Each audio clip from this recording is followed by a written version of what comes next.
Hola, soy Joan Vitrán, director del grupo Compliance de Albagli Saliasnik. Les doy la bienvenida al primer podcast Rule the Rules de Compliance Latam, plataforma donde exploramos temas claves de compliance, ética y mejores prácticas corporativas. Hoy tenemos el honor de contar con Mariano Gochman, Regional Compliance Officer de Siemens para Sudamérica. Eh, como es un podcast de compliance, vamos a hacer un disclaimer. Somos amigos con Mariano, pero él está acá porque es un referente que me imagino la gran mayoría de ustedes conoce en el área para toda la región. ¿Cómo estás, Mariano? Bienvenido. Hola, Joab, hola a todos. Y bueno, es un honor también para mí que me hayan invitado, ser el primero. A veces es bueno y a veces es malo, ¿no? Porque uno cuando es el primero tiene el honor de ser el primero, pero a veces como que podía haber dicho más cosas o podía haber tocado otros temas, ¿no? Cuando escucha a otros. Haremos lo mejor posible y la verdad que para mí es lo que siempre decimos, ¿no? Hacemos lo que nos gusta o trabajamos de lo que nos gusta. Entonces sale más fácil. Tal cual. A mí siempre me ha impresionado mucho y creo que es muy importante comenzar el podcast, este episodio, con un poco tu historia de cómo llegaste a compliance. Hoy día sabemos que compliance en el mundo ha evolucionado, de alguna manera se vuelve una disciplina más holística y cada vez más apegada a los negocios. Y tú, Mariano, no eres abogado, tú dirás afortunadamente, yo lo soy, eh, pero además vienes desde el negocio, profundamente negocio, con mucha experiencia en la empresa, y llegaste a compliance. ¿Cómo fue un poquito esa travesía? Cuéntanos. A ver, hoy me gustaría ser abogado, ¿no? Porque todas las búsquedas en los países buscan abogados también para compliance. Eh, no, yo estudié nada que ver, estudié arquitectura, trabajé en estudios de arquitectura, después mi beta comercial me llevó para otros caminos, trabajé en una multinacional suiza, eh, me escucharán, soy argentino, entonces esa multinacional me trajo a Chile, contrato por 2 años, ofertas, proyectos, distintas áreas, de ahí cambié de trabajo y cambié de empresa, mejor dicho, y pasé a Siemens y entré en un área bastante interesante, un área de licitaciones, ¿no? Y en ese momento estaban muchas licitaciones de líneas de transmisión y de subestación, entonces entré con mi experiencia de preparar ofertas, entré a ese área y pasé por miles de áreas, desde finanzas, desde proyectos, desde compras, desde licitaciones, ventas, y dentro de las áreas también de energía, energía renovable, energía convencional, servicios, una super gama de áreas distintas. A pesar de que los procesos por ahí son muy parecidos, eh, estaba bien metido en la cocina de cómo se hace desde una oferta o desde el requerimiento de un cliente hasta el término de año de garantía de un proyecto. Entonces, pasar por todo eso te da una experiencia muy grande.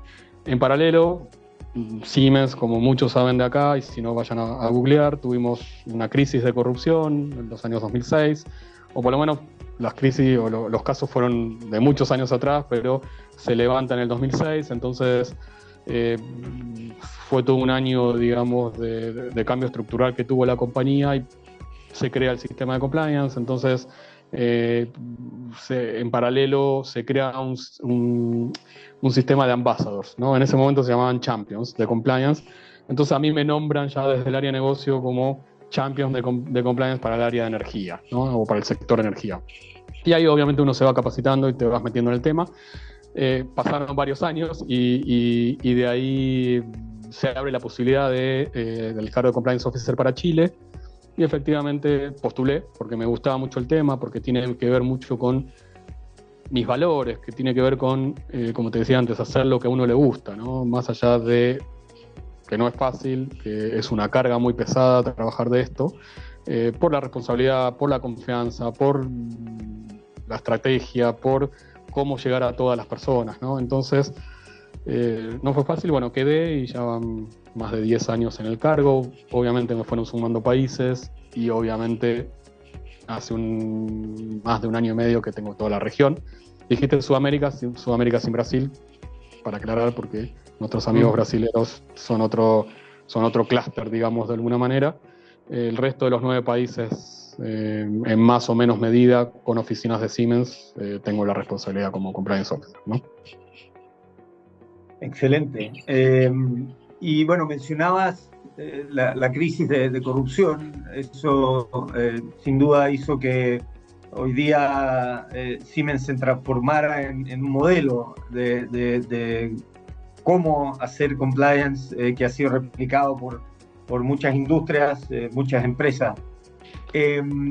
Pero ahí también te quería preguntar, como líder, ¿no?, de compliance de una multinacional que es líder en la materia, pero que en tu cargo estás basado en LATAM, haces negocios en Sudamérica, tienes a tu cargo distintos países. ¿Cómo ves la diferencia entre la función de compliance, la posición de compliance en nuestra región versus, por ejemplo, Alemania, donde está la casa matriz, en términos de seniority, de la cercanía al negocio, de independencia? ¿Cómo ves esa brecha y si existe? Es difícil porque vengo de una empresa que tuvo un escándalo, por lo tanto la toma de decisiones que tuvo el management o los accionistas de la compañía son una, y a mí siempre me gusta decir que la receta que tiene Siemens es de Siemens, ¿no? Compliance no es replicable a tener ciertos parámetros que tenemos que considerar, pero lo que hizo Siemens ojalá le sirva al mundo, pero no es exactamente que lo que tengamos como herramientas o como decisiones o como estructura le puede servir a otras, ¿no? Esto es tailor-made, y eso es parte clave de un poco yendo a la pregunta, ¿no? Europa está mucho más avanzada, Estados Unidos está mucho más avanzado en temas de compliance, y el compliance holístico que vos decís, ¿no? Porque si lo aterrizamos a nuestros países, tenemos que esperar a leyes, ¿no? Tenemos que esperar al enforcement para poder actuar, ¿no? Muchas veces la autorregulación, que es lo que uno espera como ser humano, es decir, voy a cruzar la calle por la mitad o voy a esperar el semáforo verde para avanzar. Esas simples cosas los latinos no la tenemos incorporada, ¿no? Y es como que nos tienen que venir con algún límite estructural para decir, ok, ahora voy a hacer las cosas bien. Europa tiene mucho más avance, más allá de vuelta de las regulaciones, en cuanto a la toma de decisiones, en cuanto a poner a compliance en el minuto cero de un proyecto, o a la hora de tomar una decisión de tolerancia cero. ¿Sí? Porque en el latino, vos viste que tenemos la cintura de las zonas grises y decir, no, bueno, pero no es tan malo ese chico, démosle más oportunidades. En Estados Unidos es tolerancia cero, y es tolerancia cero. Violaste, ¿cierto? Hay que entender obviamente el contexto, para eso existe el departamento de compliance, y no es solo el de legal, perdón ustedes, ¿no?, como abogados, pero legal hubiese ido, en cualquier caso en particular, va a la coma y a la letra del contrato, de lo que está por escrito, y compliance investiga un poquito más qué le está pasando a esa persona como conductual. Entonces, yo creo que efectivamente estamos muy lejos de ese compliance holístico, pero vamos por buen camino. Yo creo que, bueno, Chile en particular tenemos la ley de delitos económicos que se fue al otro lado, unificó muchísimas leyes, unificó, muchísimas áreas en particular que antes estaban como separadas. Tenemos que entenderla bien y con el correr de los años va a pasar eso. Sin embargo, para mí en particular no es tan distinto actuar en una multinacional, que la tengo más fácil porque tengo las directrices, porque tengo la tolerancia cero a estos temas, replicarlo en mis países, ¿no? Después, bueno, sí, tenemos que entender qué está pasando en Colombia, ¿no?, con Sagrilaf, ¿no?, la ley de lavado de dinero, entender qué pasa en Chile, entender en Perú, Argentina, que se vienen leyes un poco más fuertes, pero en el contexto de el avance que tienen distintos países, yo podría decirte que vamos por el buen camino, pero nos falta. Hoy seguimos siendo, o en el entendimiento del Departamento de Compliance sigue siendo un costo, y no es parte, digamos, no lo digo por Siemens, ¿no? Lo digo por lo que escucho en el mercado. Sigue siendo un costo, y a la hora de tomar decisiones es por qué tenemos o por qué tendríamos que tener este departamento, ¿no?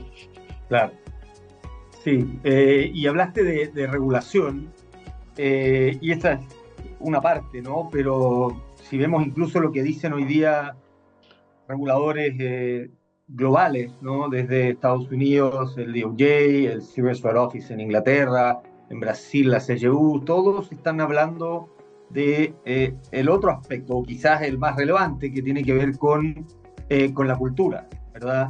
Y el principal objetivo, dicen aquellos que están llamados a investigar, a fiscalizar, el principal objetivo de todo programa de compliance efectivo es construir y sostener una cultura ética. En ese contexto tú hablabas también de los latinos somos así, los latinos hacemos esto. ¿Cómo trabajas eso? ¿Cómo, en especial en un tema me interesa? En mi experiencia, sabemos que es muy importante construir estas culturas donde es fácil levantar la mano, donde es posible alzar la voz y decir esto está mal. Así no hacemos las cosas nosotros. Esta cultura que se llama speak out, ¿no? Pero en Latinoamérica tenemos temas culturales que a veces, en general, en casi todos los países, dificultan eso, por temas políticos, históricos, sociológicos, hasta religiosos. ¿Cómo trabajas eso tú en Siemens en Sudamérica? No lo trabajo. No, sí. Es muy difícil. Te juro que nosotros, en particular de mi región, somos 5 países fuertes donde está Siemens. Después Venezuela, Uruguay o Paraguay. No tenemos oficina directa, tenemos como representantes. Y en estos 5 países de habla hispana tenemos 5 culturas distintas, ¿no? ¿Cómo aterrizar eso de una cultura muy parecida entre la argentina y la chilena versus una cultura muy parecida entre los países andinos, ¿no? Perú, Ecuador y Colombia, Venezuela, si podemos sumar? No es fácil, no solo en la forma de comunicarte, sino en la forma inclusive de cómo hacen las denuncias, ¿no? Culturalmente hay países como Argentina que va y de frente y golpean la puerta del oficial de cumplimiento, del compliance officer, y le cuentan el problema y encontré esto, ¿no? Como más directo. Y hay culturas donde les da más miedo, donde les da, digamos, no vergüenza, pero sí pueden, o el miedo, como dije, perdón, de que algo les pueda pasar, ¿no? Como represalia. Entonces utilizan ciertos canales de denuncia más formales, ¿no? De manera anónima. Hay que trabajarlo de manera, si bien la organización, el sistema de compliance es el mismo y los canales de denuncia son los mismos, se atienden de otra manera, ¿no? Entonces es como que vos decís, entiendo las formas de comunicar, pero a la larga el código de conducta es el mismo, la empresa es la misma, el negocio es el mismo, o los tipos de negocios son los mismos, por lo tanto tenemos que actuar. ¿Cómo es el approach para que la gente sí denuncie? Y bueno, por ahí es distinto. Un argentino, un chileno con una capacitación online alcanza porque vas midiendo la temperatura de esa manera, y por ahí en los otros países necesitas estar algo más presencial, algo más de piel, algo de que generes esa confianza como para que, ok, puedo levantar la mano y estoy en un ambiente seguro, ¿no?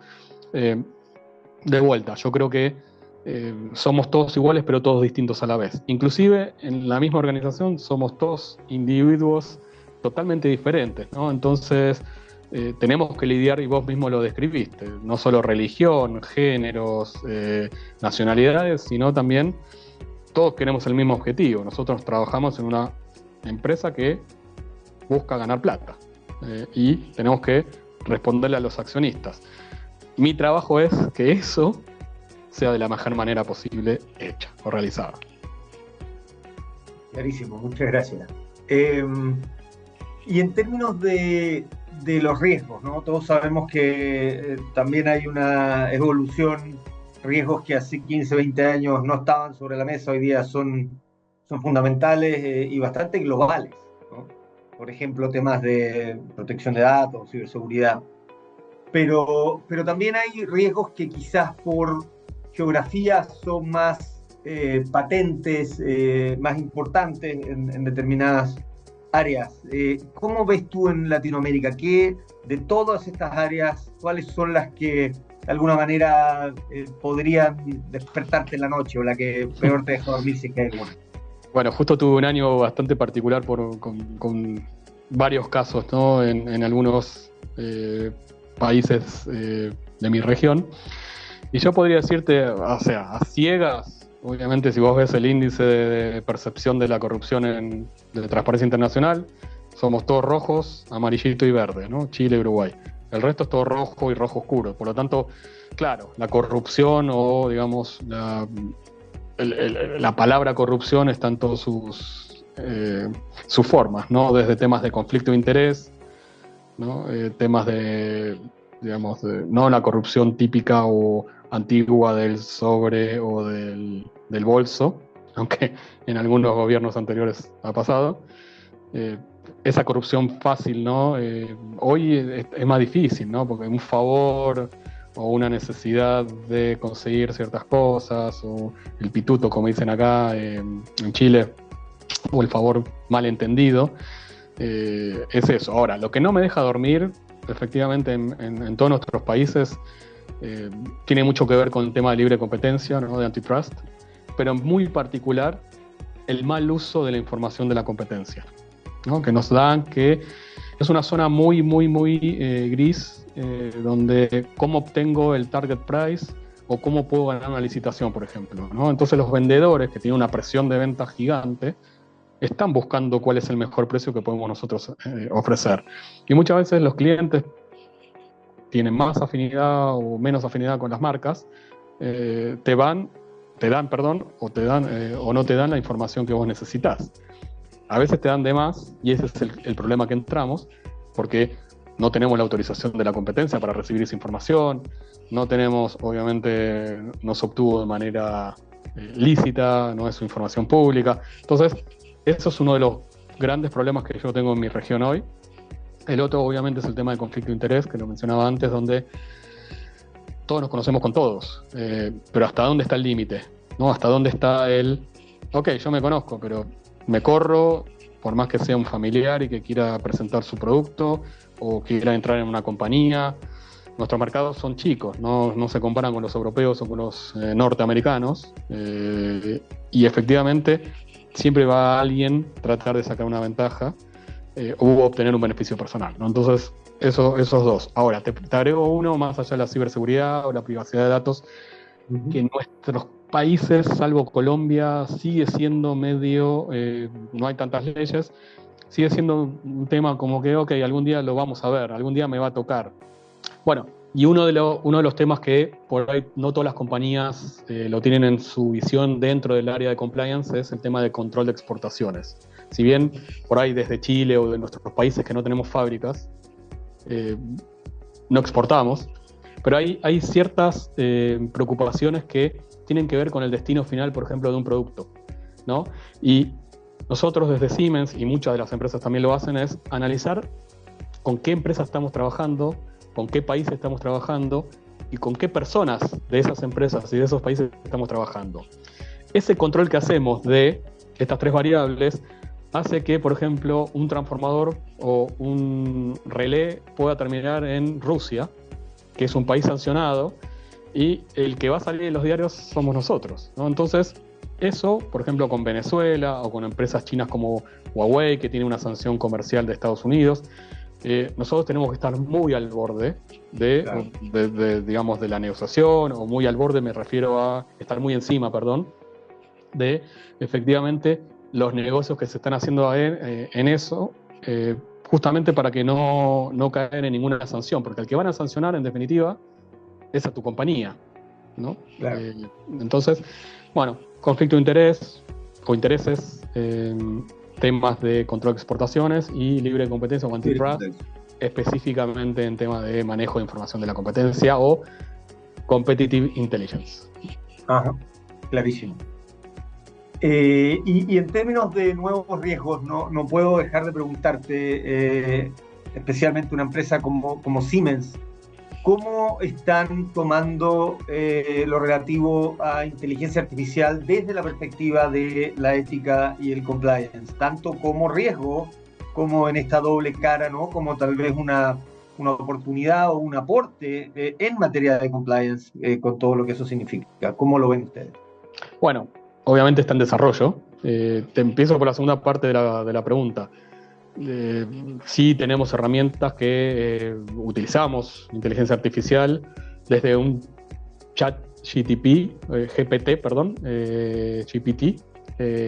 interno de Siemens, ¿no? Con nuestros propios algoritmos, nuestra propia inteligencia artificial, que nos sirven para buscar herramientas, materiales, chequeos de empresas, ¿no? Tenemos todo embebido en nuestra propia análisis de clientes. Ya no tenemos que estar, por ejemplo, de manera o de forma manual analizando sus condiciones comerciales o sus códigos de conducta, ¿no? Tenemos una herramienta que directamente dice coincide o está en el mismo estándar que el nuestro, pum, vamos para adelante, ¿no? Y eso ya lo estamos usando, inclusive presentaciones o lo que sea. Ahora, en cuanto a los riesgos, nosotros vendemos inteligencia artificial. Siemens vende, ¿no? Dentro de sus productos, no solo inteligencia artificial, sino también cómo protegemos, ¿no? La ciberseguridad de las herramientas. Entonces, nuestros clientes tienen, o nuestros productos manejan mucha información de los clientes, y eso tenemos que efectivamente estar al día de qué información o no. Y ahí está en el borde también de la privacidad de los datos y de el buen uso de esos datos y de efectivamente la protección de esos datos. No te voy a mentir que efectivamente hoy no estamos en el compliance, no está dentro del ingeniero de desarrollo de Siemens en Alemania viendo el algoritmo a ver si es ético o no. Y si lo estamos haciendo, yo no lo sé. Pero va para ese lado. Efectivamente, a la hora de tomar esas decisiones, se le consulta a compliance de alguna manera, si es ético o no es ético, que podamos desarrollar eso, ¿no? En ese sentido sí. Sin embargo, no es que estamos... hoy hay una preocupación, pero hay una ocupación también en el tema. Genial, muchas gracias. Quizás para ir cerrando, mencionaste en algún momento que en Latinoamérica todavía en muchas empresas compliance es visto como un centro de costos o un obstáculo que ralentiza los negocios.